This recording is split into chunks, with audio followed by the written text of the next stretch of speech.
There we go. Okay, here we go. All right, we're back with the East Providence City Council at large race with Bob Rodericks and Brian Castro. We're in the same format of opening statements, questions, and closing statements. And we begin with Mr. Rodericks. The floor is yours. Thank you. And thank you to the league and to East Bay, Mr. Pickering, for sponsoring this debate. Thanks to my opponent for participating. I've been a cheerleader for all things East Providence for my entire life. Volunteer for several organizations. 4 years out of high school, I ran for the East Providence School Committee, was elected, and was probably the youngest chairperson in Rhode Island at the time, and enjoyed that service. And then years after that, I spent about 29, 30 years working with East Providence students and families in the school department, and came to know many thousands of East Providence residents. My two children and I, of course, are graduates of East Providence High School. My wife, Diane, and I are proud grandparents looking to have future students to populate our schools. And I ran for office after seeing our city ignore its infrastructure over the past several years. I ran for the city council this past term, and we have finally getting back some of the respect and pride and needs that we're lacking in our city, and I hope to continue to do that in a second term. Thank you. Thank you. Mr. Castro. I'm Brian Castro. I'm here tonight running for City Council at large. Over the last couple of years, I've been kind of disheartened with the things that I've seen go on in the city. The biggest one being the speed cameras, and the second thing being the Metacom Green. I just feel like we're doing some things and they're being pushed through the city council without enough discussion. We're not hearing enough about it before it happens as citizens. Unless we go to the city council meetings, we don't get to see sometimes even the person who's representing us, who we elected. What I want to do is put my ear to the community, to community meetings, get myself well versed and know what I'm going to be voting on, not just slide something through, because we all don't watch city council meetings, but we all need to be informed of what's coming at us. So that's why I'm here, and that's why I'm running for office. Thank you. All right, question and answer format. Mr. Rodericks, first question starts with you. Mr. Castro, you'll have the same question, same amount of time to answer. First question, why are you a better candidate for this office than your opponent? Well, I speak for myself. Let my opponent speak for himself. I have been very, very active in this community, and since being on this city council, I have gotten back to every single constituent who has called me. Over the past almost 4 years now, we've gotten a lot done. We've gotten a $7 million improvement to our water system at zero cost to the city of East Providence, an emergency water connection. That's just one example of many things that we have accomplished. I think I know the city well. I don't get involved with petty politics, no matter what opponents or others may say. I'm honest with people, and I try to reach compromises. My opponent and others don't really come to meetings and ask us any questions or talk about anything. So that's why I think I'm still a good candidate for re-election. Mr. Castro. Repeat the question, please. Yeah. Why are you a better candidate for this office than your opponent? Well, I think I'm a better candidate because I think I'm going to be a better listener to the community than my opponent has been. And when there's something's put forth, what I want to do is have a community meeting. I don't think my opponent has held not one community meeting since he's been in office. And that's what gets you to know what the community wants, not what you want, not what the powers that be want, what we as a community want. And I don't think that there's been much focus on listening from my opponent, respectfully. Okay, thank you. We're going to move to a new question. It's going to start with you, Mr. Castro, in just a moment.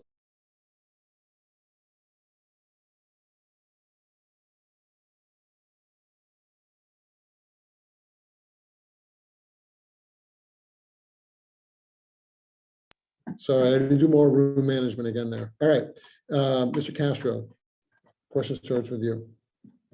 Will you support allocating more of the city's total budget to schools? Currently, East Providence allocates only 44% of the city's budget to schools.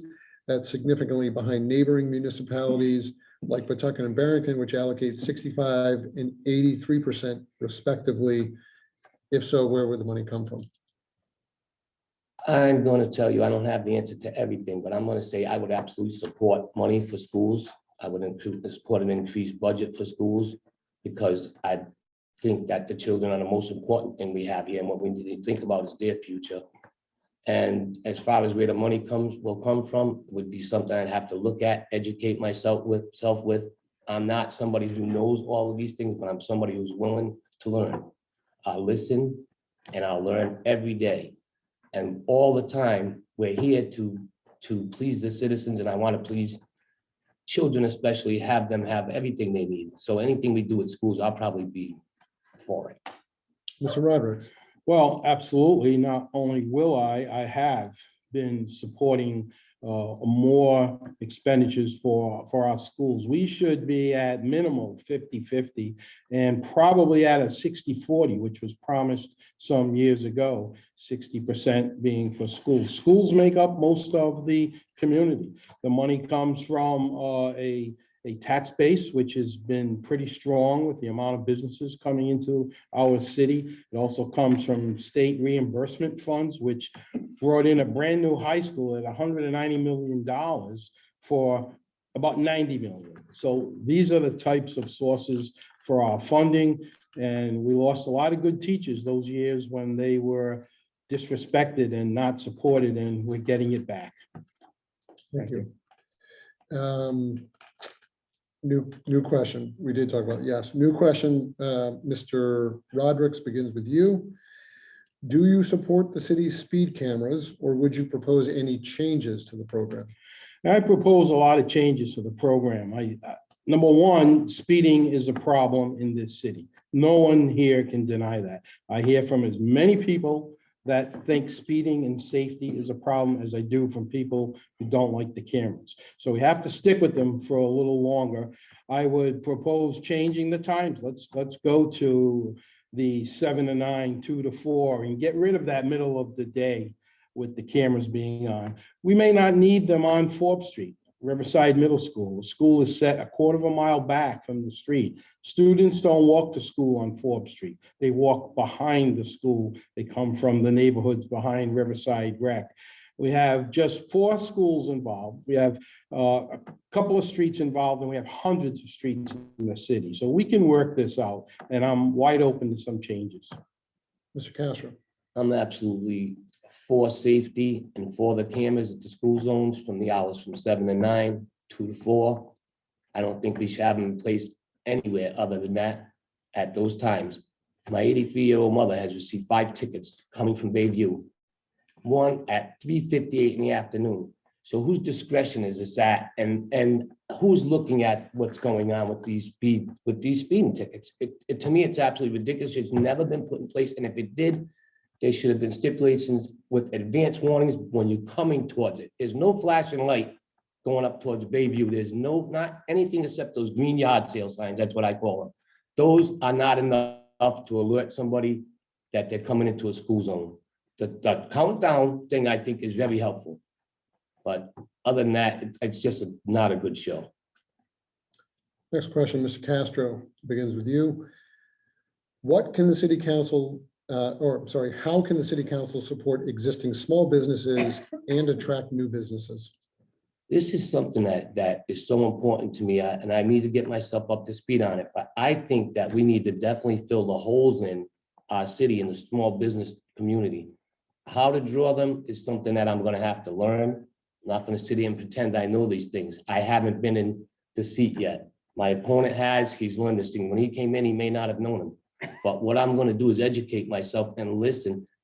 And that's a very important thing to me, to get these storefronts, to get the money to these people who open businesses, a small business loan thing, all that. I mean, I really do need to get up on speed on it, but I'm a guy who's going to try to do this. Mr. Roberts. Sure. We've had over 110 new businesses come to East Providence over the past 3.5 years. We are really sincerely attracting a lot of great businesses.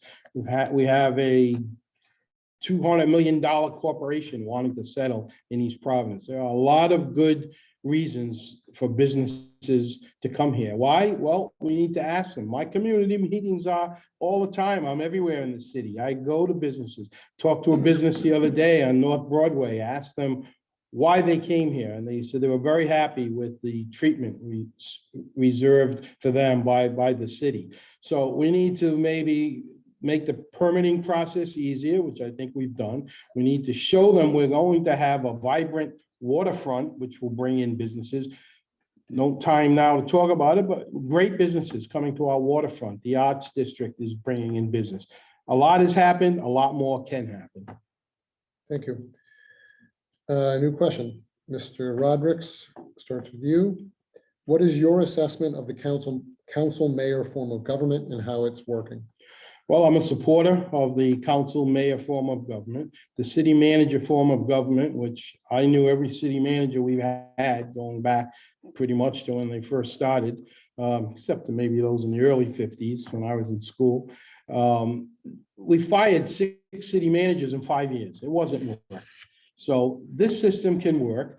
We need to tweak out some things. I'm hoping that the new charter commission that we'll seat shortly will work on some new things. We need to change the way the city clerk's office works. We need to have a little more accessibility of council members with department heads.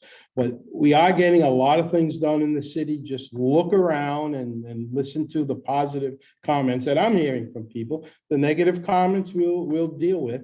So I support the system. It's working. It can get better. Mr. Castro. I fully support the mayoral system as long as it stays where it needs to be. I feel like we have a city council, some members that are just going along with this the mayor's agenda. This is, to me, appalling. I feel like there's a 3-vote pre-decision process going on right now in City Hall. And I don't feel like the respect is even being given to the 2 council persons who are not the ride-alongs, in my opinion. They're not, when they're speaking, they're being totally ignored. They're not even given the respect of actually looking like you're listening to them. Let's make believe we're listening to them. That's not even happening. So I believe in the mayoral system, but I think that legislation has to be legislation, administration is administration. And you just can't go along as a legislator and just follow the administration all the time. It can't be possible. 99% of the time, my opponent has voted with the administration. And with all due respect, it's just not, doesn't seem to me that could be real. Thank you. Next question, Mr. Castro, we start with you. Let's see, given that East Providence is a diverse city, what have you done that demonstrates your commitment to inclusion in the community? Well, I haven't done much since I've retired from the sheriff's department. I fell off a ladder, shattered my foot 3 years ago, so I've kind of been really struggling with it. 3 surgeries later, I'm going for my 4th surgery on November 8th, which is election day. So that's good for me. That I know it is, Bob. Bob, I'm trying to help you out. Don't worry. Okay. So I'm a diverse person. Anybody who knows me knows that when I do get out there, I'm out there and people love who I am because I'm a genuine person. That's who I am. And I think the diversity, we need to do more. Like we let the Cape Verdean Museum move out of East Providence.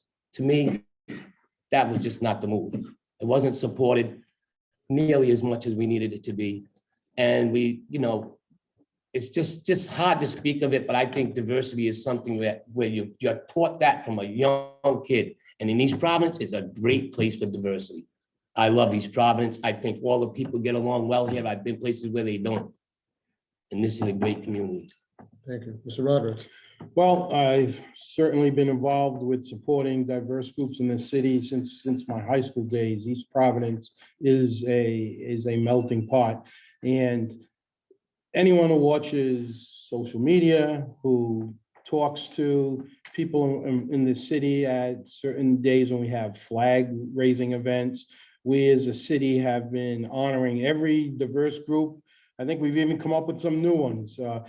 My opponent mentions Cape Verdean group. It's a group I've been close to since high school. I've attended every single Cape Verdean celebration for the past 3 years as a councilman, and we worked with that museum. That museum is an international thing, had nothing to do with the city keeping it here in East Providence. They needed to own property in order to get grant funding, and they couldn't purchase a building, so they got one on the Rumford, Pawtucket line, and we're happy for them, and we celebrate them. All right, thank you. Next question, Mr. Rodericks, begins with you. How should the city prioritize use of the $27.7 million in Arpa funds and that it received and must use over the next 4 years? There is so much Arpa funding available that I think we have an opportunity here to cover most of our needs. Let's start with infrastructure and small business. Small business has suffered. We all know now that restaurants are closing certain days. They can't get help. Other businesses may have closed. Some are trying to come back. Some lost money. And our infrastructure, our pipes underground, in some cases, 100 years old. I've been a leader on the city council to get them fixed. We have been looking at pipes on the sewer system and the fresh water system that were never touched before. We brought in that $7 million emergency water hookup for free to the city. So there are a lot of things we can do, get our heads together and use that money. Mr. Castro. I think that most of this money should be used for, and not most of this money, but a lot of it should be used for infrastructure. Our sewers are in terrible condition. We've seen it lately when we get the rain. We in Riverside a lot of times have water problems. I live in Riverside. I also think that we might be able to use some of this money, if it's possible to use it for new public safety complex, something really good for the police and fire who do such a great job in the city. I'm not sure what this money is allowed to be used for. Like I say, I had a couple of days to get ready for this. I would have did more research, but I think that should use much of this money in order to fix our roads, bridges, and like the waterfront is just a lot of places down there need to be worked on. So that's what happens.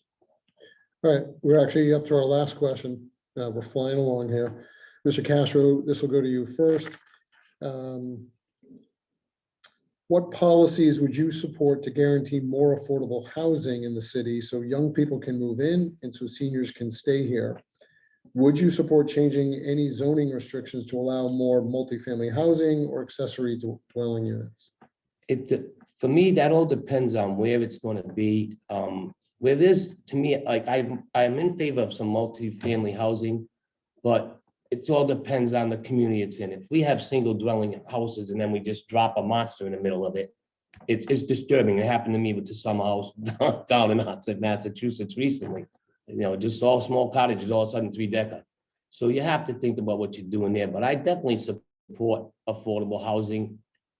I would have to see what the proposal was in order to say whether or not I'd vote for that in a certain place. It's just be how I would feel about it.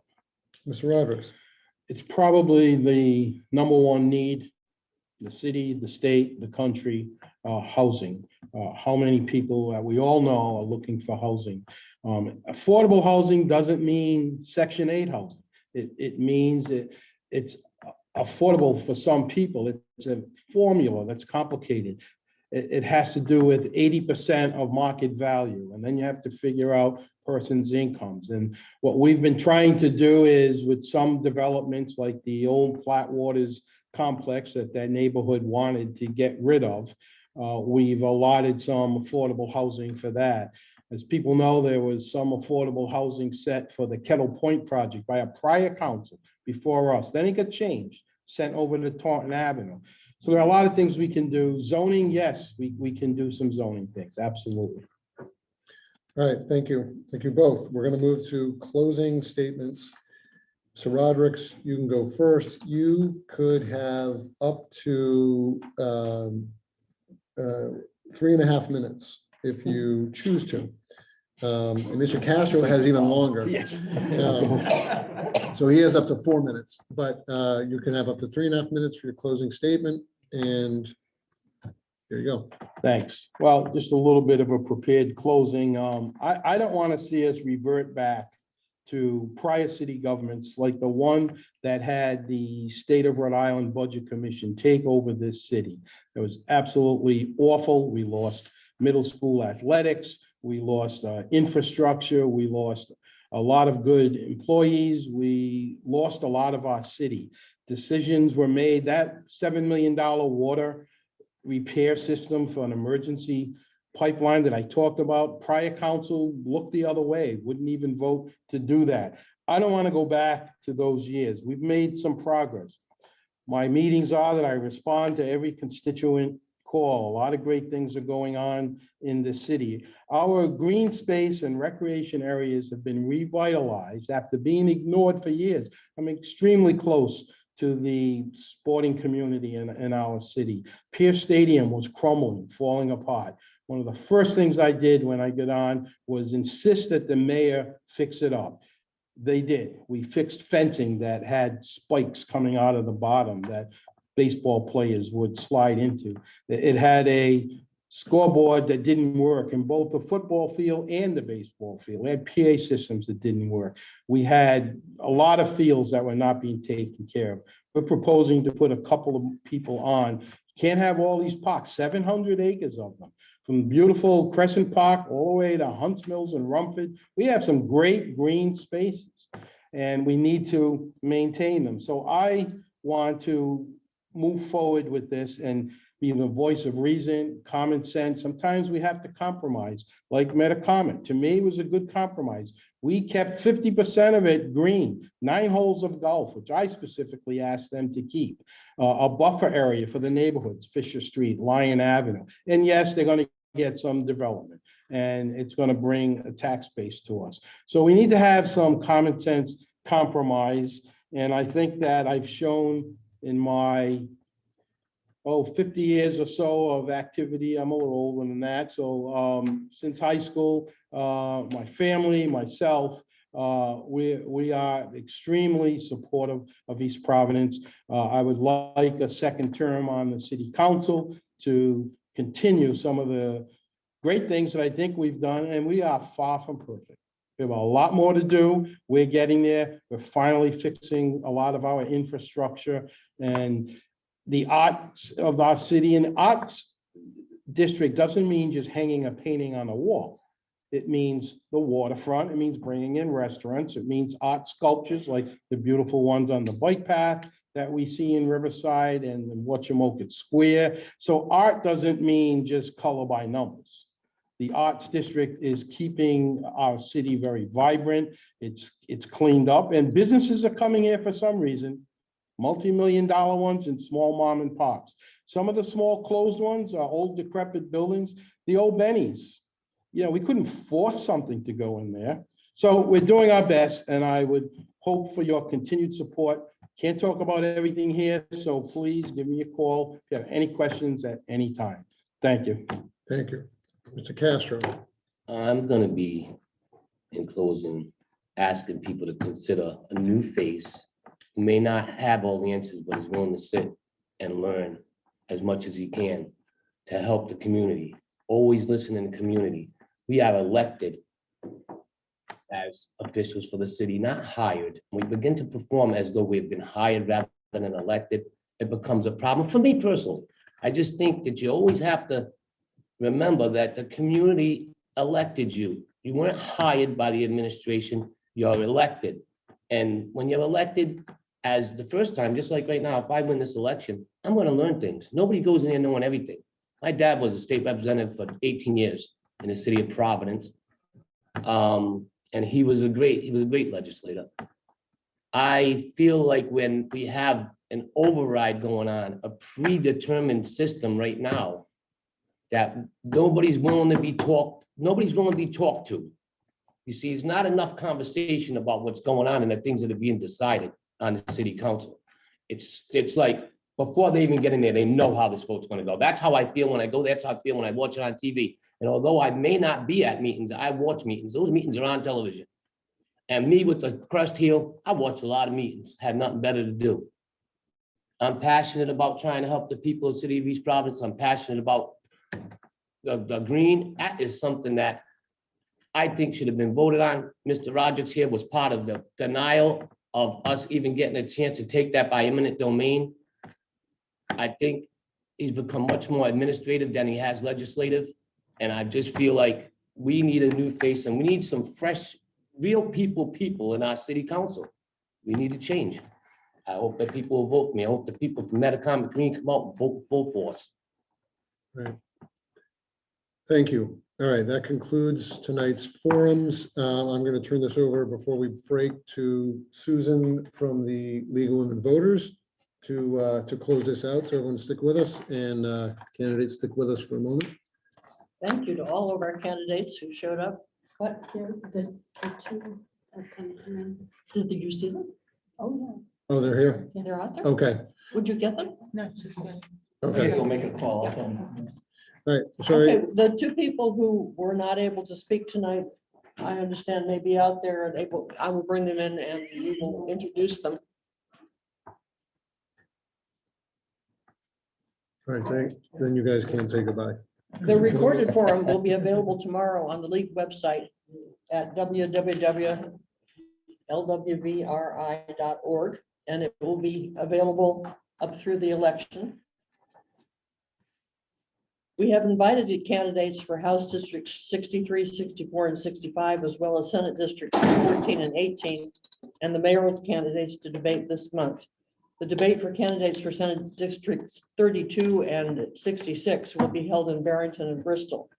And if you watch the web pages of the League and the East Bay Media Group, as well as the East Providence Post, you can find further information on that.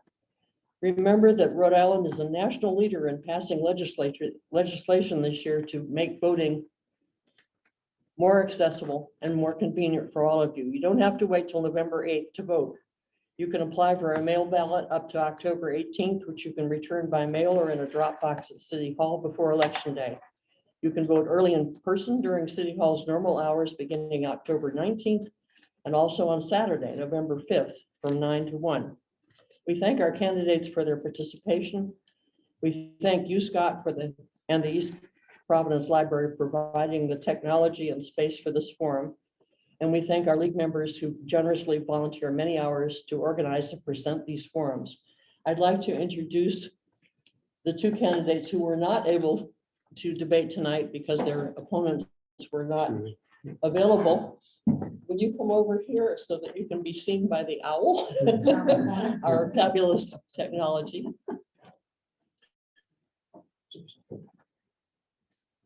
Yep, that's what goes out. Yes, yes. We have Anna Souza, who is running for Ward 2. And I wish I could let you speak, but I can't. And we have Nate Cahoon, who's running for Ward 3. And actually, Nate, you have to say something so that the camera will see you. So it's like, Hello, Owl. I don't know, actually, say it again, because it hasn't picked you up yet. Hi, Owl. I'm over here. There you are. There you are. All right. There's Anna, there's Nate. All right. Thank you. We got you both. Thank you for coming, and I'm sorry you couldn't speak. Thank you. Thank you. And thanks to everyone who attended tonight. I hope this has been helpful to your making your good choices for the election. All right. Thank you, everyone, and good night. Thank you, everybody.